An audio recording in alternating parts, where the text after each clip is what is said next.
Outlet Liquor is your place to buy a case. Stock up and save when you shop the lowest prices available every day at Outlet Liquor. You never have to wait for a sale. The more you buy, the more you save. Only at Outlet Liquor. What's your outlet?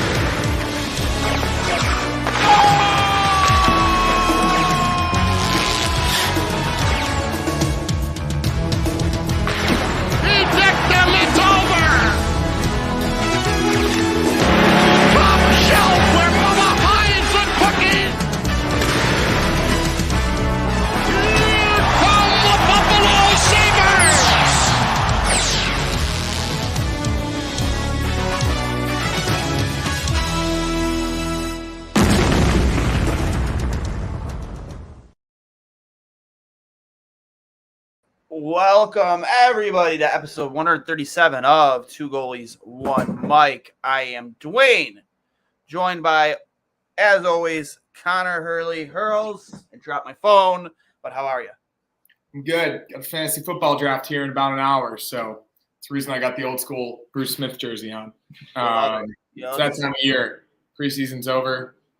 We got about 2 weeks, less than a week and a half until the actual regular season starts. So we're getting into it, but still ready to talk some hockey. Yeah, I'm excited, man. A lot of news to cover.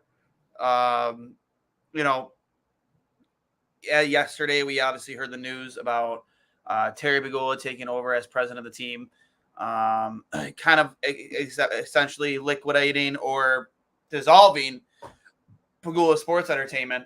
And what does this mean for the future of the team? Is this more of him using the assets he has to catch more tax breaks because he's $300 million over budget already for the stadium? Is this a situation where it's been speculated that maybe it makes it easier for some type of sale of the team if you were ever decide to go in that direction because he's $300 million over budget for the new stadium that he probably has to foot the bill for? There are a lot of different directions you can go and speculate with it. What are your feelings on it? Like, what does this mean to you? Does this affect the current direction the Sabres are in, both on the ice and off the ice? Does he want more control over the direction of the team? Does he let Kevin Adams continue to do what he's doing? What does this mean? I personally don't think it means much. He's not involved with the day-to-day operations of either team that much anyway.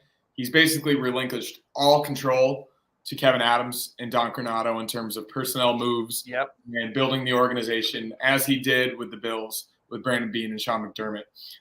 So I really do believe this is more towards the latter of what you said, like a tax, money-saving, logistic business type decision that just made sense for the organization in a variety of different ways. Of course, everyone's going to speculate that he's going to sell the Sabres and the Sabres are moving, and it's going to be doom and gloom all over the internet until something is solidified. But in my opinion, he's already making so much money on the Bills. Even though he is over budget for the stadium, he's going to make all that money back.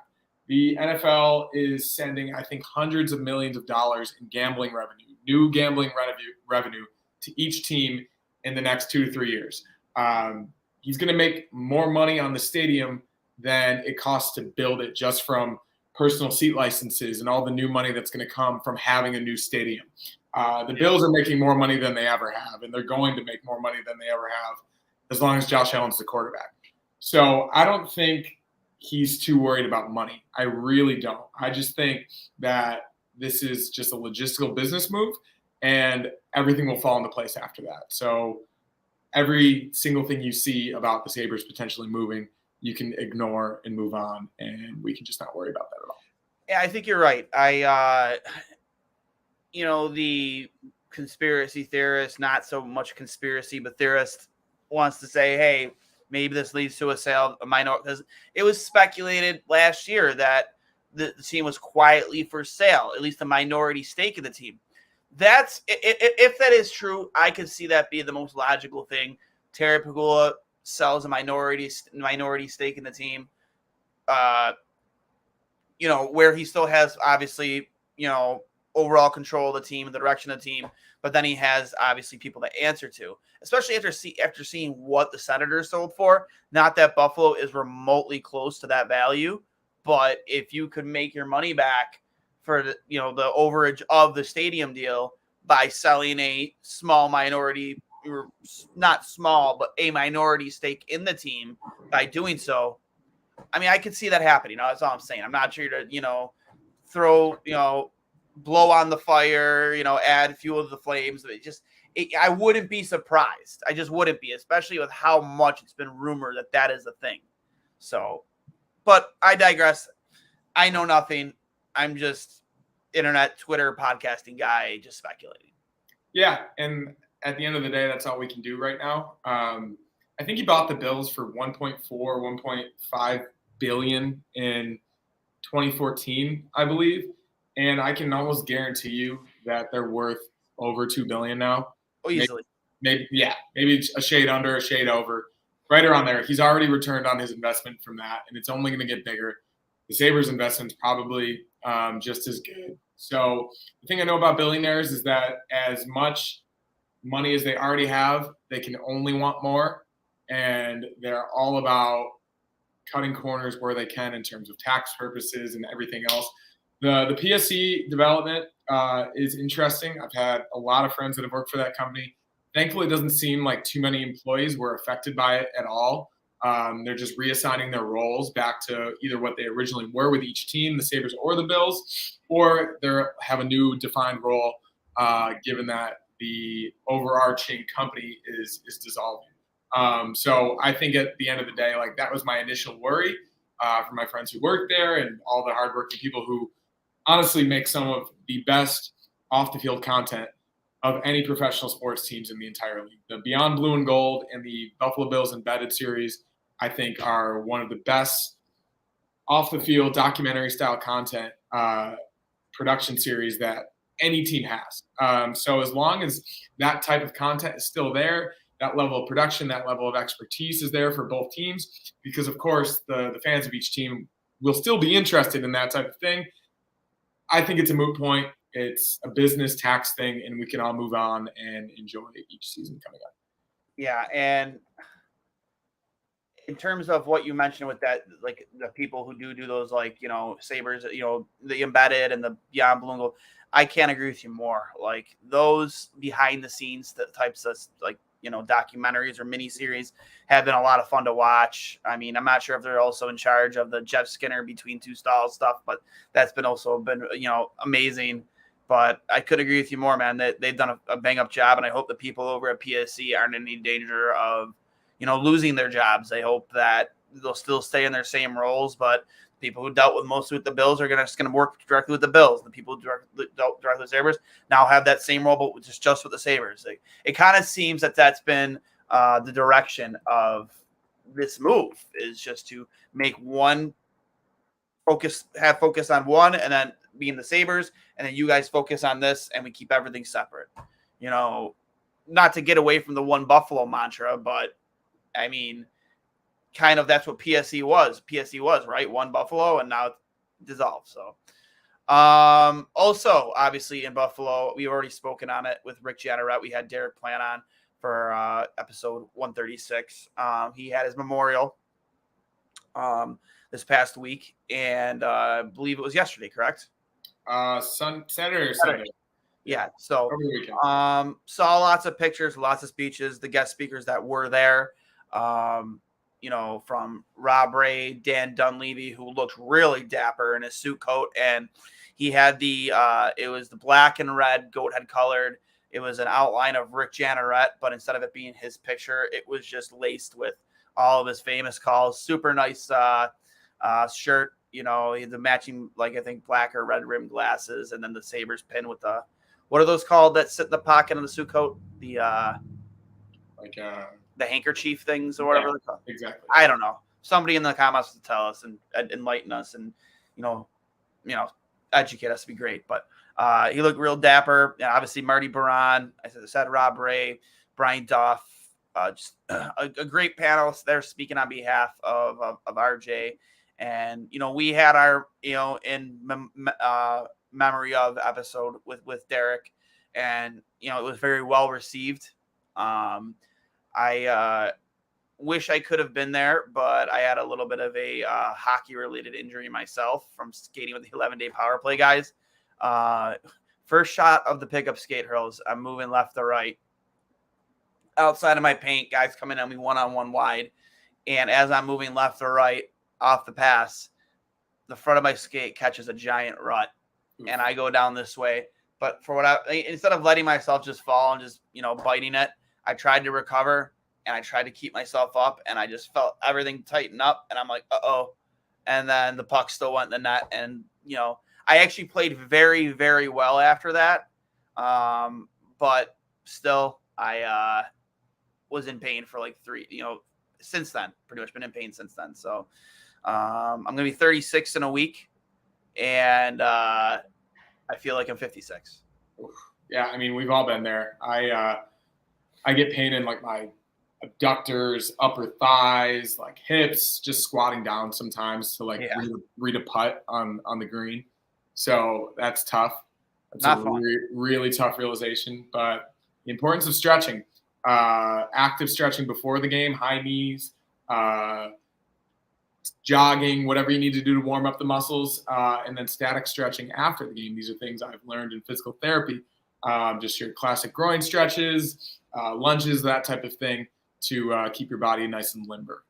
These are the things we go through as goalies. Thankfully, I haven't had too many major injuries recently, but yeah, the groin hip area is always at risk with the position that we play. But yeah, as you mentioned, the memorial seemed really nice. I didn't even know that they were going to do that, to be honest. I knew some people that ended up going down to it. It seems like they got a pretty good turnout, as you would expect. And a lot of people there. Yeah. And it only signals how much more it's going to mean on opening night against the Rangers on October 12th. You got to imagine they'll be doing something to honor RJ that night as well. It'll be a packed house, expectations sky high for the team against the Rangers. Yeah. Devin Levi in that. It's going to be amazing. And one more thing we didn't mention too much in the RJ conversation the other night, but I think Dan Dunleavy has taken the reins as well as anyone you could ever imagine.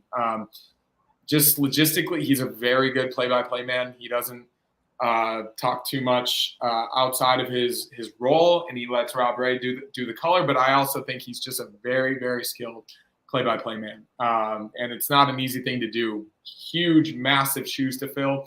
And even when he was in that transition period with RJ still calling a few games, him doing games on the road, certain home games towards the end as well, I think he handled it with as much grace and professionalism as you could possibly imagine.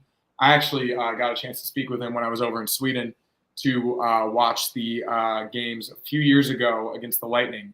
We had a 5-6 minute conversation, and he's the nicest guy in the world. He's the best guy you could ever imagine to take over for Rick Jeanneret. And the future of the Sabres play-by-play booth is in really, really good hands. So I was glad to see he could do that. He's definitely really good with fans in terms of engaging. You see it on social media. He never has a problem engaging with fans when they have questions and whatnot. Like, I like Dan a lot. Unfortunately, there always is going to be criticism of him because of the shoes he's filling. I really don't see much criticism of him. I really don't. I've seen it. I've had conversations. I personally think he's great. I just think that in the different spectrums, but when you fill such enormous shoes like Rick Jeanneret, people hold up to a level like this. Yeah.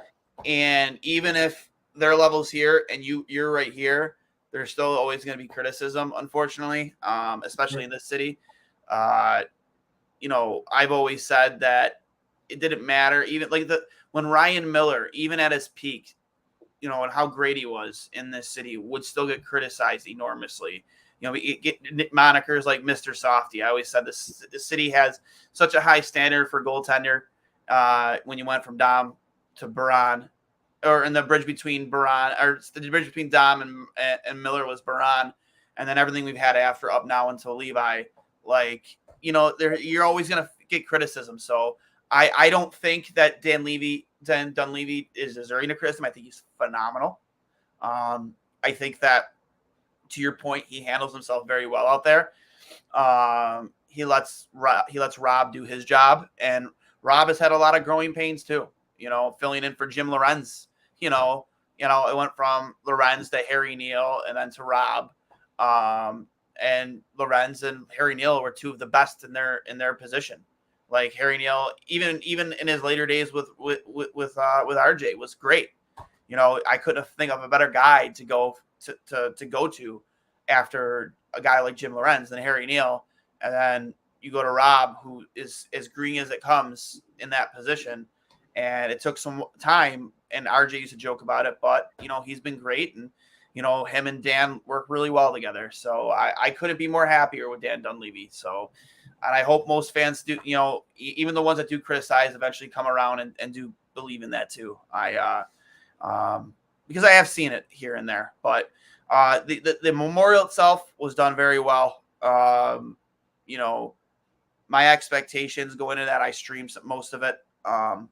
I wasn't sure what to expect, but a couple clicks for the Sabres organization for getting that done, and making it as classy and well representative of his career as they did. So was really happy with what they did out there. Yeah. I think that they've done this type of thing really well over the past few years after, I would say, several years of disappointments.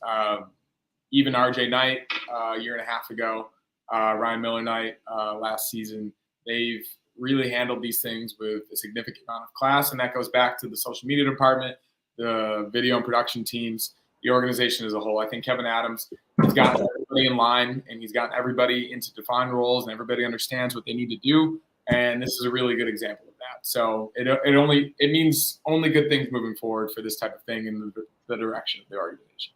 Oh yeah, and I wanted to piggyback off that earlier too. Opening night, you would expect absolutely you'll have RJ written behind both nets. You'll definitely have some type of ceremony before the game. Expectations will absolutely be high, and with it being against the Rangers, Levi and Nat, we all know how both how he fared in his career debut against the Rangers. All this hype and expectation around this team. I can't wait, because I'll be there for opening night against the Rangers. Yeah, it's going to be amazing. I think I will be too. It seems like it's a pretty good possibility. So we can meet in person. That would be nice finally after 10 or so months. And yeah, it'll be the biggest Sabres game in years. For sure. There were a lot of them last season, but this opening night game against the Rangers and a lot of games thereafter are going to be the biggest games for this team in a very long time. So looking forward to it. So another thing too that popped up obviously on social media. Devin Levi has been going viral a little bit with some of his off-season training. You seen those videos yet? Yeah, I saw a couple of them over the weekend. It's pretty ridiculous. Good to see that he's kept in shape. I'm trying to bring up the videos on Twitter right now. It's not allowing me to. You mean X? Huh? You mean X? I won't call it X. I absolutely refuse to call it X, and you shouldn't either. I refuse to download the new app on my phone, so it hasn't updated the little icon. Oh, so you still got the bird, huh? I still have the blue bird, and I'm gonna have that for as long as I possibly can. You're gonna milk that as long as you possibly can, huh? Mm-hmm. I love it. I'm gonna try and bring up the. Here we go. Actually, got it right here. One moment. Blah blah blah blah blah blah blah blah blah blah. We'll share the screen for all those who are watching. Some pretty gnarly saves here from Devin Levi. So click on this guy.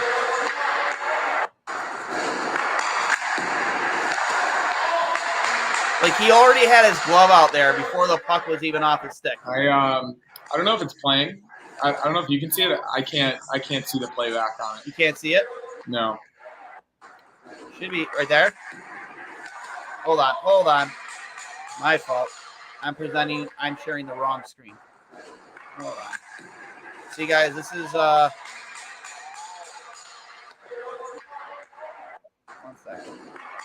that. Screen. Here we go. Share screen. Go. Here we go. Boom.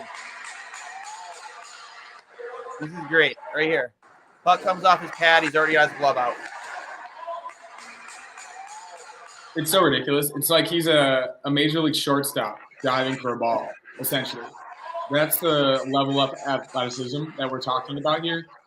The anticipation, like you said, to already have his glove out, knowing where that rebound is going to be. Yep. And it's not like that was just like a tap in for the forward on the right. He got all of that. Yeah. Like, that was a incredibly hard snapshot. So the athleticism to get over there, the anticipation, the mental game, the physical game, it's everything we've talked about. It's everything that we can be excited for and look forward to this upcoming season because he's going to make those types of saves regularly. He has throughout his career, and it's only going to continue because that's the type of game he has. He's insanely athletic. He's so intelligent, and it's exactly what you need to succeed as a goalie of his size. So, yeah, I personally cannot wait. It's really amazing. Yeah, and I can get used to this, man. It's unfortunate we didn't have social media. I mean, I'm glad we didn't have social media back then so kids could be kids. But it would have been cool to have social media in the age of Hasek, where all these things are going viral during training camp or practice or the off season as he's doing them. Because there are probably so many saves out there that we haven't seen. There are that we could have seen in the age of social media. It would have been awesome. Yeah, it's really too bad. We just have the ones that he did in the game. But yeah, I can't imagine what Hasek did in practice back in the day. From what I heard, he absolutely despised letting up a goal, and he would get so unbelievably upset every single time that he did. Yeah. So you can only imagine the type of saves that he was making and his antics in net back there. But, yeah, just thankful that we have it now and looking forward to see what he does in a couple months. Friend of the program, Andrew Peters, he told me a story once where I can't remember if he was just a healthy scratch and Dom was just getting off injury, rehabbing, and they were just on the ice, and it was just him shooting on Dom. It was obviously really early in his career, and Dom had him set all the pucks up around the perimeter of outside the blue paint, and they just did one of those old school drills. Peter would just shoot, then go to the next puck, shoot, kind of like a scramble drill, and he had his head down the entire time, and he got to like the fourth puck, and he picked his head up, and Dom wasn't even paying attention to the drill anymore. He was taking the puck out of the net. He got, like, Peter scored on one of the shots, and Dom just gave up on the rest of the drill, went and got the puck, because they didn't want to let a single puck in net, so he wants to start over again. Yeah, that's a ridiculous expectation for any goalie. I guess that's like what you need to do to be at that level, but I've thought about that before in practice or warm-ups before a game, just trying to save every single shot, and it's impossible. No goalie should have that expectation. But when you're the greatest goalie of all time, I guess that's where your head's at. Yeah, it's true. Another piece of news, not news, but no news, is obviously still no contracts for Dowling or Power. And again, another week goes by, and we're still waiting. Obviously, we've seen some of the videos of Dowling doing some stuff with spit and chiclets, that accuracy shooting thing. I'm not sure how long ago they shot that, if that was recent or not. Dowling has been seen doing stuff for NHL 24, but still no contracts for either of them. When do you start to get worried? I would say, let's say mid-September. Let's say like there's a month left, or less than a month until opening night. And even so, like, I think there's probably more to it than we probably realize. Of course, like, the expectation was set based upon the report that it was going to happen on July 1st. But we all know how strange this offseason was in terms of the salary cap and everything involved with roster building. And that might not even completely be done until the end of training camp in terms of where the Sabres are financially, where they think they're going to be at the end of training camp. So actually, I'll change my answer to the end of training camp just because that may give a clearer picture of what they're going to be able to pay these guys, or if they're going to be able to get on the same page as both Dowling and Power's agents and themselves as players. So, yeah, and end of training camp, probably end of September, early October. So I think that's a realistic expectation at this point, given that it hasn't happened already. Yeah. My guess is they probably want to announce them together, not just one I'd say so. together. And they're probably maybe still trying to get as much term for Power right now. You have to imagine Adams, given the history, wants 8 years. He doesn't want to do a bridge deal. He wants 8 years. And maybe they're trying to find a number that works out for both sides. I have to imagine Dahlin is done. Like, I have to imagine that contract is done. Yeah, it's relatively simple. It should be 8 years, $10 million a year. Yeah, there's no questioning it. Yeah. My question is maybe it's Owen Power. You know, maybe they're only offering $7 million. He wants 8.5, or maybe they'll meet at 8. Who knows? But I have to imagine the hang up here right now is Owen Power. And again, this isn't news. This is just my opinion. Owen Power in term. Yeah, I'd say so. It's a little bit more complicated given his age and his projection level. So Years from now, he can get $10 million defenseman. Yeah, and I also can't imagine it's like a heated, laborious back and forth between Power, his agent, and the Sabres right now. I bet they each have some type of expectation, and they've tabled it, and they're working on coming to an agreement. But I don't think it's this big fight or this huge negotiation. He seems like a relatively low-key dude. I listened to him on Spin Chickless last week when he was on with Matty Beniers. He seems like he's all about the organization, the direction of the organization. He mentioned playing with Dahlin, the locker room in general. It doesn't seem like at all that he doesn't want to be here. It's just more so figuring out what works best. And it's a complicated thing given that he's only played one season and he's 21 years old. He was just rated as the number 13 prospect under the age of 23 in all of the NHL, which I personally thought was a little bit low. But, yeah, I mean, it's a complicated thing, and there's still time to get it done. So I don't think we have to worry. Yeah, I mean, again, to your point, if we get to the end of training camp and we still don't have an announcement on either, then I'm going to start to worry for sure. So you're getting ready to draft fantasy football. Any details on the league? Where are you picking and where are you leaning? 10th overall pick, so 10th and 11th. It's a 10-team PPR league in ESPN. Based upon the thousands of mock drafts that I've done, I'm fairly confident I can get one of like Tony Pollard, Nick Chubb, hopefully Bijan Robinson as a running back. And then I'm almost very, very confident I can get Stephon Diggs with that other pick. So that would be great. My goal in these fantasy drafts is always to get a running back 1 and a wide receiver 1 with my top 2 picks. Unless it's a Travis Kelce or something ridiculous that falls to you. But based upon everything I've done, that's where I'm leaning. I'm heavily staying away from guys in bad situations like Derrick Henry or Devontae Adams or Jonathan Taylor. Obviously, he's not even going to play the first 4 games. So we'll see what falls. But, yeah, if I end up with Tony Pollard and Stephon Diggs in the 10th spot in the first round, I'm going to be very, very happy. Where does Jonathan Taylor go in drafts, you think? Like, how I mean, far does he fall? now, it's got to be like the 6th or 7th round, maybe even later. Because even he's guaranteed not to play the first 4 regular season games now. And given the contract situation, and he also had an injury issue, he might not play the whole season. So I think you at least, if you already have 2 running backs and he's still there and he's your top reserve running back, maybe it's worth a chance at that point. But I would stay far away from him, especially if you haven't filled your running back spots yet. Because if he's healthy and ready to go by the trade deadline, and they can find a suitable trading partner for a team and a running back, and he's ready to go and he's healthy, that's a great flyer pick in the 7th or 8th round. You're looking pretty good for yourself. I have 2 drafts back-to-back tomorrow and Thursday.